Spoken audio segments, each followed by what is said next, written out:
أعوذ بالله من الشيطان الرجيم. بسم الله الرحمن الرحيم. للطاغين مآبا، سرکشوں کا ٹھکانہ وہی ہے.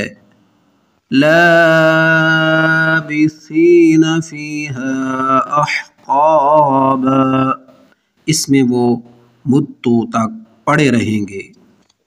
احقاب حقب کی جمع ہے بمعنی زمانہ، مراد ابد اور ہمیشگی ہے. ابد العباد تک وہ جہنم میں رہیں گے. یہ سزا کافروں اور مشرکوں کے لیے ہے. لا يذوقون فيها بردا ولا شرابا، نہ کبھی اس میں خنکی کا مزہ چکھیں گے نہ پانی کا. خنکی سے مراد ٹھنڈ ہے. الا حمیما وغساقا، سوائے گرم پانی اور بہتی پیپ کے جو جہنمیوں کے جسم سے نکلے گی. جزاء وفاقا، ان کو پورا پورا بدلہ ملے گا، یعنی یہ سزا ان کے اعمالوں کی مطابق جو وہ دنیا میں کرتے رہے ہیں. انہم کانوا لا یرجون حسابا، انہیں تو حساب کی توقع ہی نہ تھی. یہ پہلے جملے کی تعلیل ہے، یعنی وہ مذکورہ سزا اس لیے مستحق قرار پائے کہ عقیدہ بعثت بعد الموت کے وہ قائل ہی نہیں تھے، کہ حساب کتاب کی وہ امید رکھتے، یعنی وہ حساب کتاب یا عقیدہ بعث بعد الموت کے وہ قائل ہی نہیں تھے، اس لیے انہیں یہ سزا ملے گی. وَكَذَّبُوا بِآيَاتِنَا كِذَّابًا، اور بے باکی سے ہماری آیتوں کی تکذیب کرتے تھے. وَكُلَّ شَيْءٍ أَحْصَيْنَاهُ كِتَابًا، ہم نے ہر ایک چیز کو لکھ کر شمار کر رکھا ہے. یعنی لوح محفوظ میں یا وہ ریکارڈ مراد ہے جو فرشتے لکھتے رہے. پہلا مفہوم زیادہ صحیح ہے، جیسا کہ دوسرے مقام پر فرمایا وَكُلَّ شَيْءٍ أَحْصَيْنَاهُ فِي إِمَامٍ مُبِينٍ، سورہ یاسین آیہ نمبر 12 میں. فَذُوقُوا فَلَن نَّزِيدَكُمْ إِلَّا عَذَابًا، اب تم اپنے کیے کا مزہ چکھو، ہم تمہارا عذاب ہی بڑھاتے رہیں گے. عذاب بڑھانے کا مطلب یہ ہے کہ اب یہ عذاب دائمی ہے. جب ان کے چمڑے گل جائیں گے تو دوسرے بدل دیے جائیں گے، جیسا کہ سورۃ النساء آیہ نمبر 56. جب آگ بجھنے لگے گی تو پھر بھڑکا دی جائے گی، جیسا کہ سورۃ بنی اسرائیل آیہ نمبر 97. ان للمتقین مفازا، یعنی یقیناً پرہیزگار لوگوں کے لیے کامیابی ہے. اہل شقاوت کے تذکرے کے بعد یہ اہل سعادت کا تذکرہ اور ان نعمتوں کا بیان ہے جن سے حیات اخروی میں وہ بہرہور ہوں گے. یہ کامیابی اور نعمتیں انہیں تقوی کی بدولت حاصل ہوگی. تقوی ایمان اطاعت کے تقاضوں کی تکمیل کا نام ہے.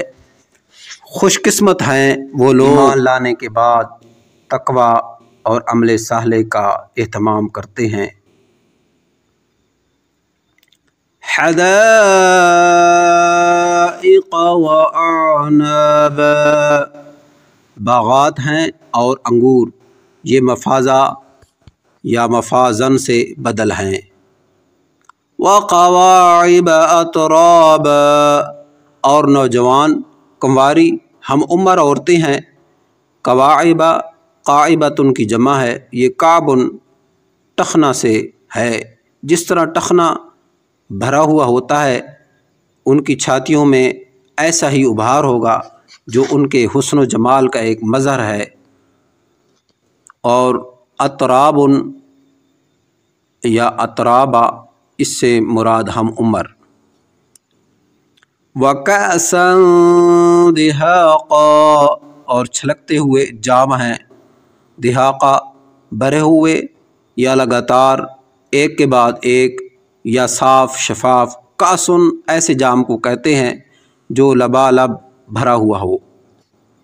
لا يسمعون فيها لغوا ولا كذابا، وہاں نہ تو وہ بیہودہ باتیں سنیں گے اور نہ جھوٹی باتیں سنیں گے، یعنی کوئی بے فائدہ اور بیہودہ بات وہاں نہیں ہوگی، نہ ایک دوسرے سے جھوٹ بولیں گے۔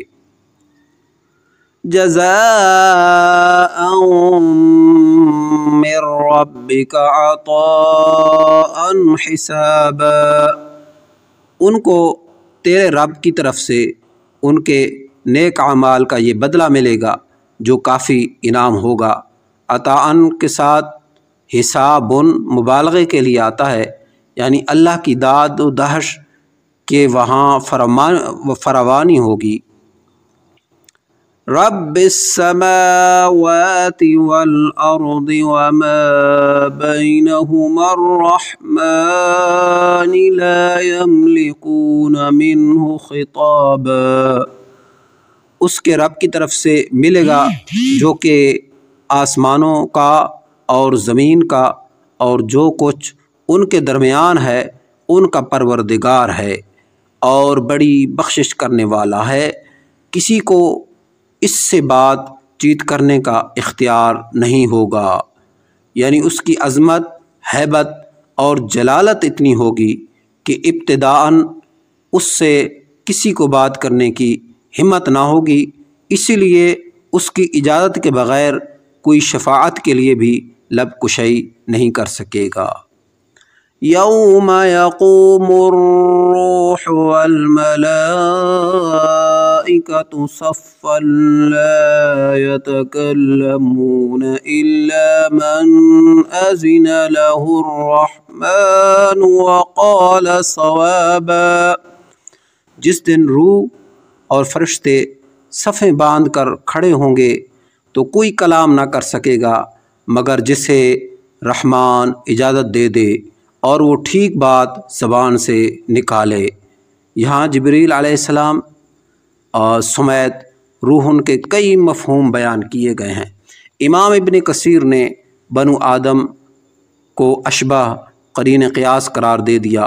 یہ اجازت اللہ تعالیٰ ان فرشتوں کو اور اپنے پیغمبروں کو عطا فرمائے گا، اور جو بات کرے گا حق و ثواب کی ہوگی، یا یہ مفہوم ہے کہ اجازت صرف اسی کے بارے میں دی جائے گی جس نے درست بات کہی ہو، یعنی کلمہ توحید کا اقراری رہا ہو۔ ذالک الیوم الحق فمن شاء اتخذ الی ربہ مآبا، یہ دن حق کا ہے، اب جو چاہے اپنے رب کے پاس نیک اعمال کرے یا اور ٹھکانہ بنا لے، یعنی لا محالہ آنے والا، یعنی اس نے آنے والے دن کو سامنے رکھتے ہوئے ایمان و تقوی کی زندگی اختیار کرے تاکہ اس روز وہاں اس کو اچھا ٹھکانہ مل جائے۔ اِنَّا أَنذَرْنَاكُمْ عَذَابًا قَرِيبًا يَوْمَ يَنظُرُ الْمَرْءُ مَا قَدَّمَتْ يَدَاهُ وَيَقُولُ الْكَافِرُ يَا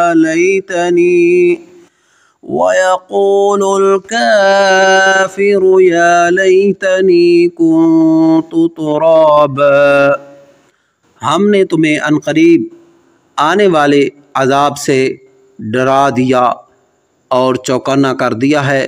جس دن انسان اپنے ہاتھ کی کمائی کو دیکھ لے گا اور کافر کہے گا کاش میں مٹی ہو جاتا، یعنی قیامت والے دن کے عذاب سے جو قریب ہی ہے، کیونکہ اس کے آنے یقینی ہے اور ہر آنے والے چیز قریب ہے، کیونکہ بہر صورت اسے آ کر ہی رہنا ہے۔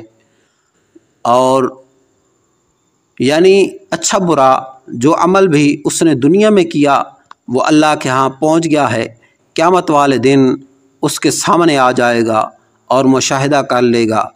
وَوَجَدُوا مَا عَمِلُوا حَاضِرًا يُنَبَّأُ الْإِنسَانُ يَوْمَئِذٍ بِمَا قَدَّمَ وَأَخَّرَ، سورۃ القیامہ آیا نمبر 13۔ یعنی جب وہ اپنے لیے ہولناک عذاب دیکھے گا تو یہ آرزو کرے گا۔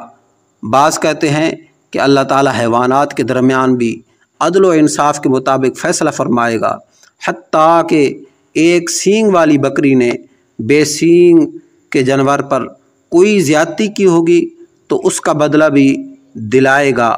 اس سے فراغت کے بعد اللہ تعالی جانوروں کو حکم دے گا کہ مٹی ہو جاؤ، چنانچہ وہ مٹی ہو جائیں گے۔ اس وقت کافر بھی آرزو کریں گے کاش وہ بھی حیوان ہوتے اور آج مٹی بن جاتے۔ صدق اللہ العظیم۔